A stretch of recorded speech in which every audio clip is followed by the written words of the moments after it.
이제 두 사람이 등장을 하거든요. 첫째는 누가 등장하느냐면 사사, 이름 기억하실까요? 사사 누구죠? 입다입니다.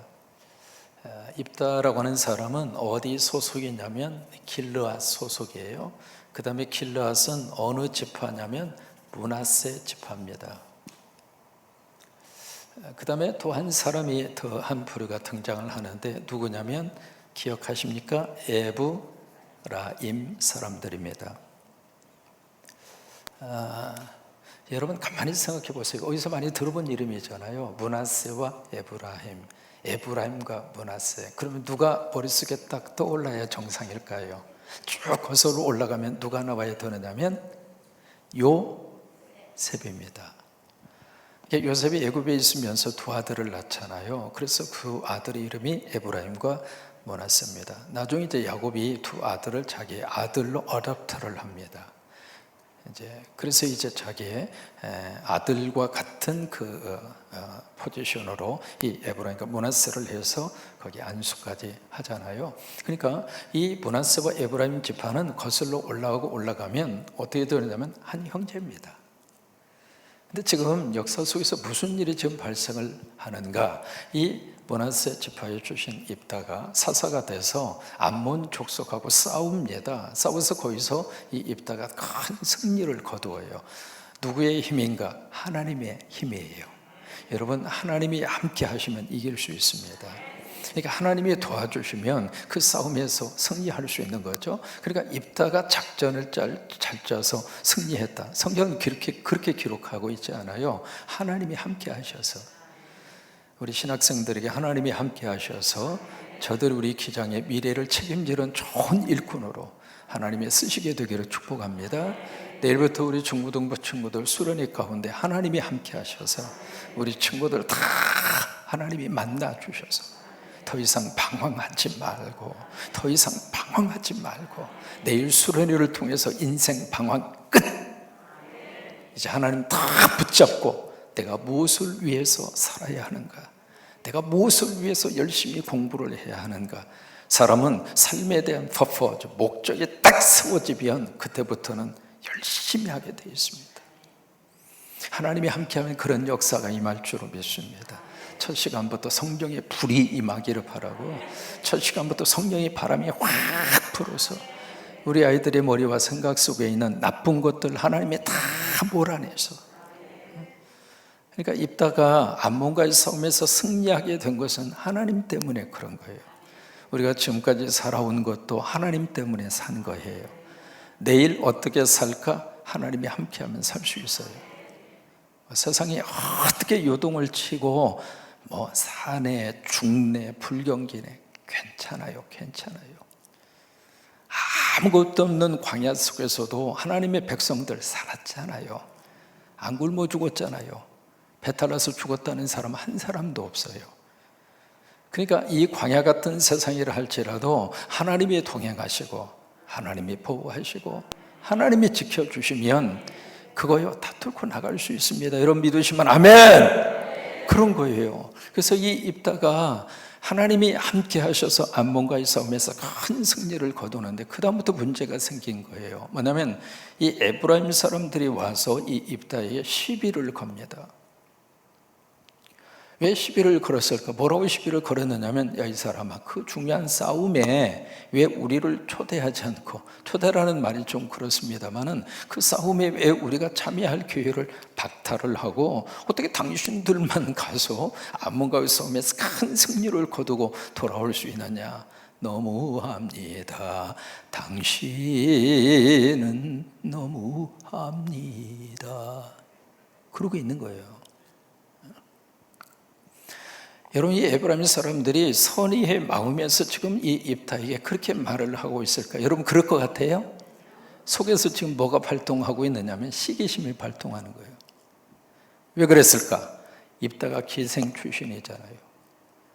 신분 자체가 천한 그런 신분의 사람이, 말 그대로 저 밑에 있는 내 발가락에 때만치도 못하게 취급을 당하던 이 사람이 딱 가서 암몬과의 싸움에서 엄청난 공을 세우고 딱 돌아오니까 이 에브라임 사람들의 마음속에 시기가 난 거예요. 그래서 이제 거기서 시비를 거는 거죠. 그러니까 입다가 뭐라고 그러냐면 이게 에브라임 사람들이 상습범이에요. 왜냐하면 그 앞에 기드온이 똑같은 케이스가 기드온이 사사로 있을 때 똑같은 일이 똑같이 발생했어요. 그때는 기드온이 참 마음이 넓은 사람이었어요. 마치 성곽교회 교인들처럼. 그래서 기드온이 말이죠, 당신이 한 일이 더 대단한 일이라고, 우리가 한 건 참 새끼손가락만한 겨우 그 정도 일을 했는데 당신은 너무 큰 일을 했다고. 그렇게 해서 이 에브라임 사람들을 무마를 시켰어요. 그래서 그 사건이 더 이상 번지지 않도록, 그러니까 기드온이 끌어안은 거죠. 그렇게 해서 이제 그 일이 마무리가 됐는데, 이 입다는 보통 사람이 아닙니다. 이름이 입다잖아요. 그래서 이 입다가 딱 정면으로 딱 해서, 야 이 사람아, 그 싸움에 동참하라고 소집 통지를 보냈는데 너희들이 한 사람도 나타나지 않았다. 그래서 안 되겠다, 우리가 목숨을 걸고 건너가서 암몬과의 싸움에서 큰 승리를 거두고 돌아왔는데 이제 와서 너희들이 벼룩도 뭐가 있어요? 우리들한테 이렇게 할 수 있느냐. 그래서 입다가 에브라임이 하는 이 행동에 대해서 정면으로 반박을 합니다. 반박을 하니까 에브라임 사람들이, 이 사람들도 가만 안 있는 거죠. 뭐냐면 이 입다의 자존심을 건듭니다. 자존심을 건드면서 뭐라고 그러냐면, 너희들은 우리 에브라임 족속에서 도망간 떼거지다. 그렇게 이제 그 입다와 이 므낫세 이 지파를 향해서 자존심 상하는 그 말을 에브라임 사람들이 막 퍼붓습니다. 사람이 말 한마디에 천냥빚을 갚는 거예요. 근데 그 말이 이 입다와 이 므낫세 이쪽 지파의 입장으로서는 굉장히 자존심 상하는 말이거든요. 이 에브라임 지파에서 이 입다와 길랏 이 사람들이 떨어져 나온 게 아닙니다. 원래 지파가 틀려요. 여기는 므낫세 지파고 여기는 에브라임 지파예요. 그러니까 에브라임 사람들 한 말 그 자체가 같은 말이 아니거든요. 그러나 그 말을 듣는 입다의 입장으로서는 굉장히 뚜껑 열리는 말이라 그 말이에요. 마치 중국하고요, 대만하고 그 사이에서 지금 미국의 하원 의장이 대만을 방문한다 그랬어요. 그러니까 중국에서 오기만 해봐라, 그냥 가만 안 두겠다. 그래서 이제 중국하고 대만이 굉장히 지금 긴장 관계 속에 지금 흘러가고 있는데 어떻게 될지 모르겠어요. 하원 의장이 과연 대만을 갈 것인가. 하원 의장이 미국의 서열이 3위입니다. 대통령, 부통령, 그 다음에 하원 의장입니다. 그러니까 미국의 3위에 해당하는 사람이 대만을 딱 들어간다고 그랬는데 중국 입장으로서는 공개적으로 가만두지 않겠다 그랬거든요. 그때 이 중국하고 대만의 관계 우리가 기억하고 있잖아요. 장개석 통촉이 이게 공산화가 딱 되면서 안 되겠다 싶어서 국민당을 이끌고 대만으로 건너갑니다. 그렇게 해서 또 다른 중국을 세운 것이 바로 대만 타이완이잖아요. 그런데 대만 사람들에게 만약에 중국에 있는 사람들이 당신들은 우리나라에서 도망간 떼거지야 그렇게 이야기하면 대만 사람들의 입장으로서는 가만히 있겠어요? 어떤 그와 같은 입장에서 에브라임 사람들이 입다의 심기를 거슬리는 거예요. 결국 이것 때문에 이 두 지파가 어떻게 되는가? 내전이 일어납니다. 한 형제인데 서로 죽이기 위한 이 싸움이 지금 벌어지고 있는데 그 싸움을 일으킨 가장 중요한 근본 요인이 무엇인가? 시기에서 발동된 거예요. 우리말 속담에 그런 속담이 있잖아요. 사촌이 논을 사면 뭐가 아파요? 배가 아파. 여러분 그 속담은요 사실 별로 좋은 그런 속담이 아닙니다. 아니 사촌 간의 관계를 할지라도 그 사람이 논 사는데 내가 뭐 손해본 게 뭐가 있어요? 그 사람이 잘 되면 좋은 거 아니겠어요? 여러분 옆에 있는 우리 성도가 잘 되면 우리도 좋은 거 아니에요? 우리 장로님들이 잘 되면 우리 교인들도 감사한 거 아니에요? 우리 교회 안수 집사님이 도지사 되니까 나 너무 행복하더라고. 이 도지사는 그 사람이 됐는데 그 양반이 됐는데 나보고 밥 사래. 근데 밥을 사면서도 너무 행복하더라고요. 내 주머니 열어서 밥을 사면서도 우리 교회 안수 집사님이 도와주세요. 주일마다 와서 말이야 찬양대 쓰는데 얼마나 감사한지 모르겠어. 이게 우리 교인들이 잘 되면은 참 그래, 목사로서 너무 감사한 거예요. 교인들의 식구 가운데 우리 자녀가 잘 되면 내 자녀가 잘 되는 거 이상으로 너무 감사하고, 여러분들 예수님 안에서 다 잘 되시기 바랍니다. 예수님 안에서 더 잘 되시기 바랍니다. 그래서 제가 좀 춤을 추는 너무 좋았습니다. 근데 이 같은 형제지간인데 이 형제지간인데 싸움으로 번져서 결국 이 두 지파 사이에 내전이 벌어질 정도로 시기에 대한 문제가 이렇게까지 발전이 된 거예요. 그래서 이제 싸우는데 이쪽 입다 이쪽 사람들이 훨씬 싸움을 잘합니다. 잘해서 요단강 건너가는 길목을 딱 점령을 한 겁니다. 그래서 이 에브라임 사람들이 저쪽으로 건너갈 때 몫을 딱 잡고 거기서 검문소를 차려놓고 한 사람 한 사람씩 이 사람이 에브라임 사람인지 아닌지 테스트를 하는데, 그 테스트하는 방법이 참 오늘 성경이 그렇게 되어 있잖아요. 뭐라고 되어 있느냐면 이 발음을 가지고 이 구별을 해요. 이 단어 쉽하고 십이라고 하는 단어하고. 그러니까 이 므낫세 사람들은 이 단어, 이 발음을 잘 해요. 쉽이라고 하는 말을. 근데 이 에브라임 사람들은 이 발음을 잘 못해요. 이 발음을 어떻게 하느냐면 십이라고 하는 말로밖에는 발음이 안 돼요. 여러분 그런 경우가 있잖아요. 여러분 경상도 사람들에게 이 발음을 시키면 뭐라고 발음할까요? 살이라고 합니다. 살. 경상도 사람들은 이 쌍시옷 발음을 잘 못해요. 그러다 보니까 우리는 쌀, 전라도 사람들은 분명히 쌀 그래요. 우리 가운데 살이라고 하는 분 계세요? 거의 없습니다. 전라도 사람들은. 그러니까 거의 다 정확하게 쌀 그래요. 근데 경상도 사람들은 살. 다시 해보세요. 쌀. 아니 살이 아니고 쌀. 이게 발음이 잘 안 돼요. 이게 같은 한국말인데도 한국 안에서도 지방에 따라서 그렇게 차이가 있는 거예요. 특히 영어 같은 경우에는 미국 사람, 한국 사람, 일본 사람이 발음을 똑같이 시키면은요, 발음 자체가 이렇게 틀립니다. 여러분, 삼성이라고 하는 그 단어, 삼성. 그래서 영어 발음으로 말하면 삼성 그래요. 한국 사람들은 삼성. 일본 사람들은 어떻게 발음하는 줄 알아요? 삼숭. 발음이 그렇게 틀려요. 그러니까 지금 발음을 가지고 이걸 가지고 이제 테스트를 해서 한 사람 한 사람씩 읽어보라고. 그러면 어떤 사람은 시포렛, 그러면 당신은 우리 편 저리 가.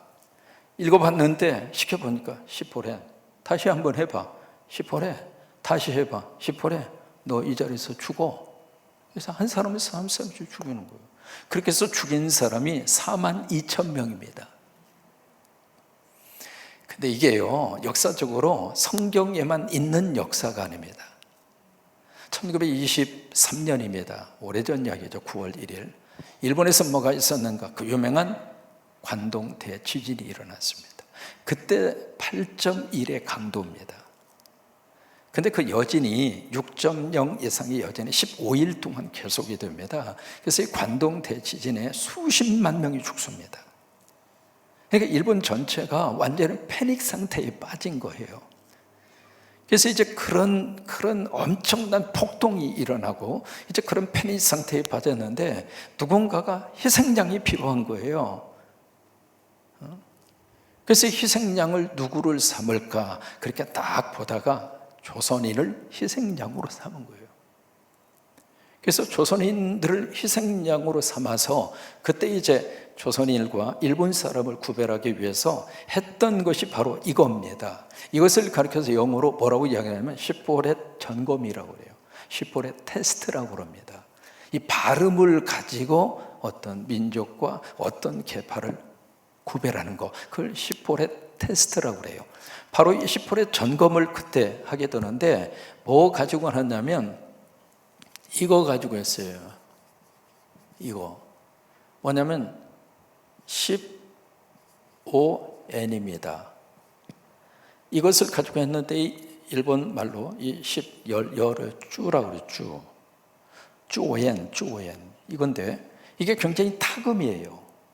이 타금이어서 이것을 이제 발음을 하게 한 겁니다. 이게 조선 사람인가 일본 사람인가 그걸 구별하기 위해서 이걸 딱 발음을 했는데, 그때 조선 사람들은 이 10이라고 하는 일본 말을 어떻게 읽었냐면 주라고 읽었습니다. 주오엔 주 아니면 조금 발음이 센 사람은 추라고 읽었어요. 추오엔. 근데 일본식 발음이 이 주라고 하는 이 단어를 잘 발음을 못했어요, 조선 사람들이. 그래서 그것을 통해서 몇 명을 죽였는가? 6,000명을 죽입니다. 이게 역사 속에서요, 이 시폴레 테스트를 통해서 한국에 일본에 살고 있었던 조선인 6,000명이 아무 죄도 없이 관동 대지진의 희생양으로 죽어갔습니다. 그렇게 죽여놓고 사과 한마디 없어요. 맨날 자기들은 사과 먹으면서 우리한테 사과 한마디 안 하는 거예요. 그러니까 이 시폴레 테스트라고 하는 것이 성경에만 나오는 그런 역사가 아니에요. 이것은 지금 오늘 우리 현실 속에서 어떻게 나타나고 있는가? 지금 우리 한국에 살고 있는 외국인들이 200만 명이 넘어섰습니다. 작은 숫자가 아닙니다. 근데 그 숫자가 자꾸 늘어나고 있습니다. 왜냐하면 이 다문화 가정에서는 아기를 많이 낳아요. 우리는 아기 안 낳고, 그 친구들은 자꾸 아기를 많이 낳거든요. 그러다 보니까 특히 이게 다문화 그분들은 참 아기도 잘 낳는 것 같아. 2번 힘을 쓰면 애가 쏙쏙 나올 정도로. 이게 인구가 자꾸 늘어나고 있거든요. 늘어나고 있는데 그 다문화 출신 사람들의 이 발음이 우리 한국 사람들이 듣기에는 좀 그렇단 말이죠. 그걸 가지고 사람을 평가하고 사람을 구별하고, 그게 시폴레 테스트예요. 그래서 이것을 통해서 이 에브라임 사람 42,000명을 지금 죽이고 있거든요. 여러분, 이게요, 하루에 42,000명을 죽일 수가 있을까? 이게 요단강 길목을 한두 군데 점령한 게 아닙니다. 많은 곳을 점령을 해서 거기 한 사람씩 테스트해서 죽였으니까 적어도 한 달 이상을 피비린내를 흘린 거예요. 그렇게 해서 42,000명이 죽습니다. 다른 사람이 아닙니다. 같은 동족입니다. 같은 형제입니다.